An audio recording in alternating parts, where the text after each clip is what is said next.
দেশের যে শিক্ষা ব্যবস্থা একটা অন্যতম অঙ্গ হচ্ছে আমরা জানি যে মাদ্রাসা ব্যবস্থা, এবং লক্ষ লক্ষ শিক্ষার্থী সেখানে পড়াশোনা করছেন এবং তারা তাদের যে শিক্ষা শেষে দেশের নানাবিধ কর্মকাণ্ডের সঙ্গে তারা জড়িত হচ্ছেন। আমি নিজে ঢাকা বিশ্ববিদ্যালয়ে 4 দশকের বেশি শিক্ষকতা করেছি। আমার অনেক ছাত্ররা তারা এই এই এই কার্যক্রম থেকে তারা এসছেন এবং যথেষ্ট তারা যোগ্যতার সাথে তারা শিক্ষা জীবন সম্পন্ন করেছেন। একই সাথে সাথে পরবর্তী জীবনে তারা সমাজের বিভিন্ন ক্ষেত্রে তাদের অবদান তারা রেখে চলেছেন। কাজেই এই যে মাদ্রাসা শিক্ষার এই যে বড় একটা রকমের ভূমিকা রয়েছে সেটা মোটেই অস্বীকার করা যাবে না। এবং এটাকে যেটা প্রস্তাব যেটা এসছে, আলোচকরা যেটা বলেছেন, এটাকে আরও যে এই যে বাস্তবমুখী করা, যুগোপযোগী করা এবং আধুনিক করা, সেই প্রচেষ্টার সঙ্গে আমরা যথেষ্ট রকমভাবে সেই প্রচেষ্টায় আমরা রত আছি। গত 2 দিন আগে আমাদের মাদ্রাসা ডিভিশনের যে আলোচনা হচ্ছিল সেখানে কিভাবে আমরা এটাকে এগিয়ে নিয়ে যাব, এবং অনেকগুলো প্রজেক্টের ক্ষেত্রে সেখানে এসছে যেখানে আমরা কি করে মাদ্রাসা শিক্ষাকে আরও আমরা যুগোপযোগী আমরা করতে পারবো। অবশ্যই ধর্মশিক্ষা তার কেন্দ্রবিন্দু থাকবে, কিন্তু একই সাথে সাথে প্রতি বছর এত তরুণরা এখান থেকে তারা পাশ করে যাচ্ছে, তাদের যে কর্মদক্ষতা সেটা কিভাবে আমরা বাড়াতে পারি, তার জন্যই কিন্তু এই উদ্যোগগুলো মন্ত্রণালয়ের পক্ষ থেকে আপনাদের দাবি দাওয়ার প্রেক্ষিতেই এই উদ্যোগগুলো এখানে নেওয়া হচ্ছে। কাজেই মাদ্রাসা শিক্ষার যে ঐতিহ্য আমরা জানি যে সেখানে যুক্তিবিদ্যা, জ্যোতির্বিদ্যা থেকে শুরু করে ধর্মবিদ্যা তো বটেই, কিন্তু তার সাথে জ্ঞান বিজ্ঞানের নানান শাখা কিন্তু মাদ্রাসা শিক্ষার সঙ্গে সম্পর্কিত ছিল।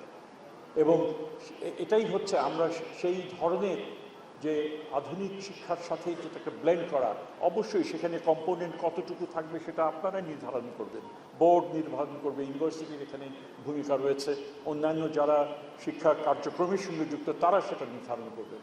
কিন্তু এটার প্রয়োজনীয়তা অনস্বীকার্য, এবং সেখানে শুধুমাত্র রাষ্ট্রের এখানে করণীয়, অবশ্যই এখানে বড় রকমের একটা দায় রাষ্ট্রের রয়েছে, কিন্তু একই সাথে সাথে সমাজেরও, বৃহত্তর সমাজেরও একটা বড় রকমের ভূমিকা রয়েছে। আমি এখানে জানতে পেরেছি, প্রিন্সিপাল মহোদয় আমাকে যেটা জানিয়েছেন, যে একটা উদ্যোগ তারা গ্রহণ করেছেন যে এই মাদ্রাসা থেকে যারা অতীতে পাশ করে গেছেন, অ্যালুমনাই অ্যাসোসিয়েশন, তাদেরকে সম্পৃক্ত করা। আমি জেনে অত্যন্ত আনন্দিত হয়েছি যে অ্যালুমনাই অ্যাসোসিয়েশন একটা এই অনুষ্ঠান আয়োজনের ক্ষেত্রেও একটা বড় রকমের একটা ভূমিকা তারা পালন করছেন। আমি আন্তরিকভাবে অ্যালুমনাই অ্যাসোসিয়েশনকে আমি ধন্যবাদ জানাচ্ছি, এবং আপনারা যত সম্পৃক্ত হবেন, আমরা অবশ্যই চাই, আমরা এটা দৃঢ়ভাবে মনে করি রাষ্ট্রের একটা বড় রকমের দায়িত্ব রয়েছে সব ধরনের শিক্ষা ব্যবস্থাকে এগিয়ে নিয়ে যাওয়ার জন্য। কিন্তু আমাদের এটাও মানতে হবে যে আমাদের চরম সীমাবদ্ধতা রয়েছে সম্পদের ক্ষেত্রে। আমাদের ইচ্ছার কোনো ঘাটতি নাই। মঙ্গল করা শিক্ষকরা মর্যাদার সাথে থাকবেন, তাদের বেতন মর্যাদা সম্পন্ন হতে হবে, তাদের প্রতি আচরণ সম্মানের সাথে হতে হবে। এই বিষয়গুলো আমরা ভীষণ রকমভাবে বিশ্বাস করি। আমরা মনে করি শুধু 1, 2, 3টা শিক্ষা প্রতিষ্ঠান না, প্রতিটি শিক্ষা প্রতিষ্ঠানই হওয়া উচিত যেখানে মেয়েরা পড়াশোনা করছে, ছেলেমেয়েরা পড়াশোনা করছে, বাচ্চারা তারা যেন আকর্ষিত হয় সেই সমস্ত প্রতিষ্ঠানে। ছুটির দিনগুলোতেও যে তারা যেন অনুভব করে যে আমাদের স্কুল যদি আজকে খোলা থাকতো। কিন্তু দুঃখের বিষয়, আমরা যতখানি সমৃদ্ধ করতে চাই এই প্রতিষ্ঠানগুলোকে, ততখানি রিসোর্স আমাদের, ততখানি সম্পদ আমাদের নেই। কাজেই অতীতে সমাজের একটা বড় রকমের ভূমিকা ছিল। এলাকাবাসী তারা মনে করতেন আমার স্কুলে একটা বড় রকমের আমরা কিছু কাজ করব, সকলে করব। কিন্তু পরবর্তীকালে রাজনীতির যে দুষ্ট চক্র, এগুলো এই প্রতিষ্ঠানগুলোর নানান রকমের দখলদারিত্বের মধ্যে তারা চলে যান, এবং সেই পরিপ্রেক্ষিতেই কিন্তু যারা মঙ্গল চান, সমাজের যারা চান যে প্রতিষ্ঠিত জন যারা দায়িত্ব নিয়ে কাজ করতে চান তারা সেগুলো থেকে নিরুৎসাহিত হয়েছিলেন, তারা এগুলোর মধ্যে জড়াতে চাননি। একই রকমভাবে শিক্ষা প্রতিষ্ঠান থেকে পাশ করা যারা গ্র্যাজুয়েটস, তারাও তখন নিজেদেরকে গুটিয়ে নিয়েছিলেন, কারণ এখানে দেখা গেল একটা বড় রকমের একটা কন্ট্রোল চলে আসে এই রাজনীতির সাথে সম্পর্কিত যারা তাদের। কাজে আমরা এই ধরনের সিদ্ধান্ত নিয়েছি যাতে করে যারা সমাজে যারা প্রতিষ্ঠিত যারা রয়েছেন তারাই যেন এগুলোর ক্ষেত্রে শিক্ষা প্রতিষ্ঠানগুলো পরিচালনার ক্ষেত্রে, আমি প্রাইভেট শিক্ষা প্রতিষ্ঠানগুলো করছি, তারা যেন সেই ভূমিকাটা রাখে। আর সরকারি প্রতিষ্ঠান শিক্ষাগুলোর ক্ষেত্রেও আমি মনে করি বড় রকমের একটা স্টেক হোল্ডার হচ্ছে যারা সেখান থেকে পাশ করে যাচ্ছে। কাজে এটাকে আমরা স্বাগত জানাচ্ছি। আমার আজকের এই প্রতিষ্ঠানের যে সুনাম এবং আজকে আমরা যে পেপার আজকে পড়া হলো, যাদের নাম আমরা দেখলাম, সেখানে আমরা দেখছি সাংবাদিকতা, বিজ্ঞান চর্চা, শিক্ষা, রাজনীতি, বিচার ব্যবস্থার যারা দিকপাল, তারা এই প্রতিষ্ঠান থেকে বেশ কয়েকজন তারা এই প্রতিষ্ঠান থেকেই তারা হয়েছে।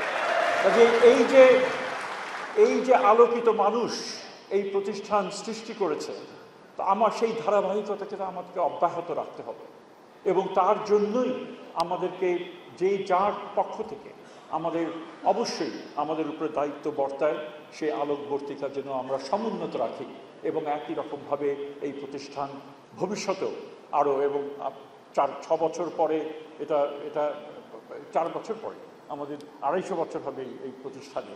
আমার তো মনে হয় একটা বিরল সম্মান, যারা সুযোগ যদি আমরা পাই সেই অনুষ্ঠানে পার্টিসিপেট করার জন্য, কারণ এটা খুবই একটা বড় পরিসরে।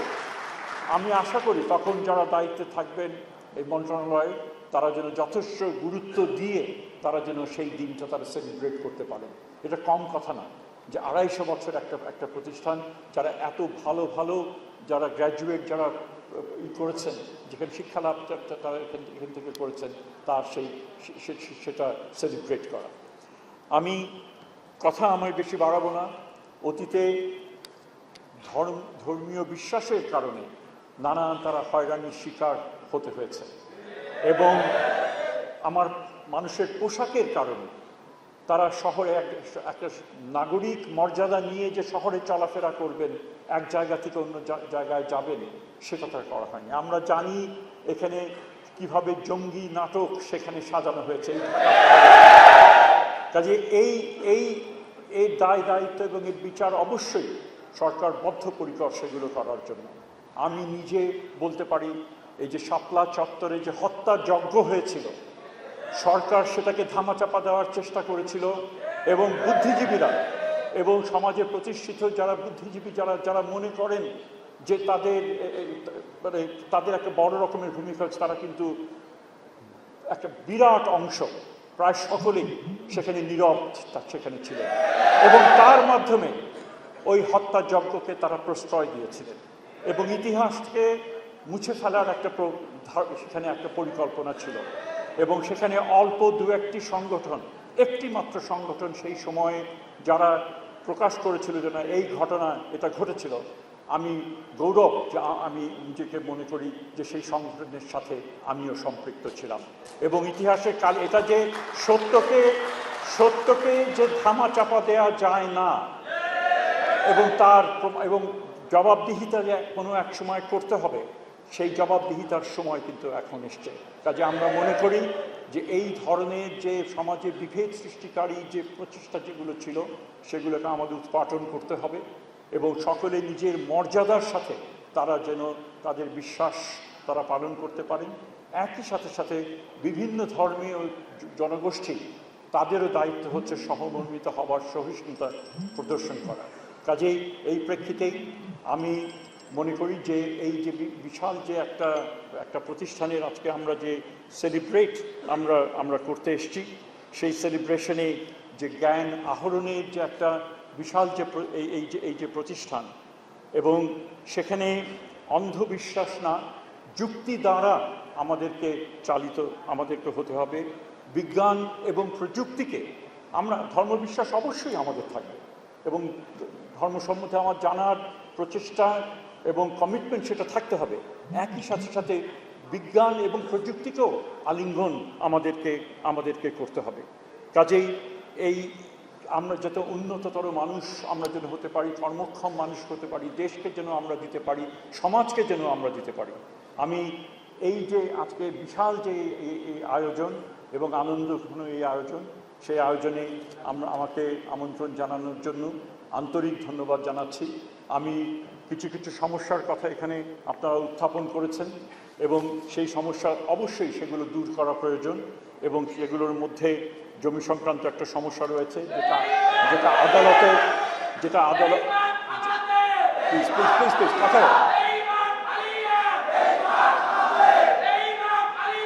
ঠিক আছে, আমি এখন বলি, এখন সেটা আদালতে আছে। অবশ্যই আদালত আমরা আশা করি তার যেটা যুক্তিযুক্ত যে রায় সেটা প্রদান করবেন, অবশ্যই সেটা রায়ের প্রতি আমরা সম্মান করব, কিন্তু প্রক্রিয়া যেন দ্রুততর হয় সেটা সেটা তারা আদালতের বিবেচনার মধ্যে নেবেন। শিক্ষক সংকটের কথা হয়েছে, যানবাহন সংকটের কথা হয়েছে, পর্যাপ্ত একাডেমিক ভবনের সংকট রয়েছে, শিক্ষার্থীদের আবাসন সমস্যা, বিশুদ্ধ খাবার পানি, বাউন্ডারি ওয়াল, অনেকগুলো বিষয় এখানে এসছে। এবং আমি বিশেষ করে আহ্বান জানাবো আমার সহকর্মী মন্ত্রণালয় থেকে সেক্রেটারি যিনি রফিকুল ইসলাম সাহেবকে, যে বিশেষ এই ক্ষেত্রে আমরা যতটুকু করতে পারি তার উদ্যোগ আমাদেরকে নিতে হবে। কারণ এই ধরনের ঐতিহ্যবাহী প্রতিষ্ঠানকে সেটাকে অবশ্যই তার যথার্থ গুরুত্ব আমাদেরকে দিতে হবে। আর 250 বছর যেহেতু তারা সেলিব্রেট করবেন, সেটাও বোধহয় আমাদের একটু বিবেচনার মধ্যে একটা রাখা দরকার। আমি এই কথা বলে সকলকে আবার আন্তরিক অভিনন্দন জানিয়ে আমাকে দুটি কথা বলার এখানে সুযোগ দেওয়ার জন্য আমি সকলকে ধন্যবাদ জানিয়ে আমি শেষ করছি। অশেষ দৈনিক বাংলাদেশ মিডিয়া, সত্যের সন্ধানে সারাক্ষণ।